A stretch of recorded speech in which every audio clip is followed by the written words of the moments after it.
Il est juste d'admettre que les représentants de l'Église ont perçu, mais avec lenteur, que le problème de la juste structure de la société se posait de manière nouvelle. Les pionniers ne manquèrent pas. L'un d'entre eux, par exemple, fut Monseigneur Kettler, évêque de Mayence en 1877. En réponse aux nécessités concrètes naquirent aussi des cercles, des associations, des unions, des fédérations, surtout de nouveaux ordres religieux qui, au XIXe siècle, s'engagèrent contre la pauvreté, les maladies et les situations de carence dans le secteur éducatif. En 1891, le magistère pontifical intervint par l'encyclique de Léon XIII. Il y eut ensuite, en 1931, l'encyclique de Pie XI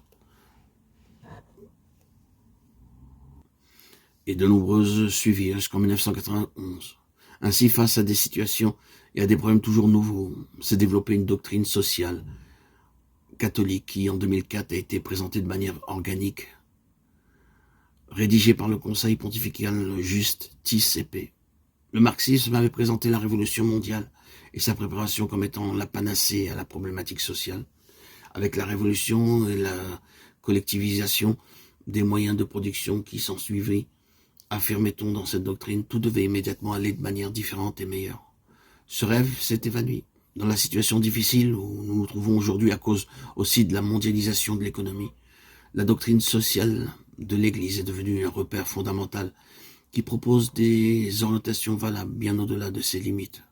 Ces orientations face au développement croissant doivent être appréhendées dans le dialogue avec tous ceux qui se préoccupent sérieusement de l'homme et du monde. Pour définir plus précisément la relation entre l'engagement nécessaire pour la justice et le service de la charité, il faut prendre en compte deux situations, deux faits fondamentaux. L'ordre juste de la société et de l'État est le devoir essentiel du politique. Un État qui ne serait pas dirigé selon la justice se réduirait à une grande bande de vauriens, comme l'a dit un jour saint Augustin, remota itaque, justitia quid sunt regna nicis magna latrocinia. Je traduirai par la distinction entre ce qui est à César et ce qui est à Dieu. Matthieu 22, 21. À savoir la distinction entre État et Église, ou comme le dit le Concile Vatican II, l'autonomie des réalités terrestres appartient à la structure fondamentale du christianisme. L'État ne peut imposer la religion, mais il doit en garantir la liberté ainsi que la paix entre les fidèles des différentes religions de son côté. L'Église, comme expression sociale de la foi chrétienne, a son indépendance, et en se fondant sur sa foi, elle vit sa forme communautaire que l'État doit respecter.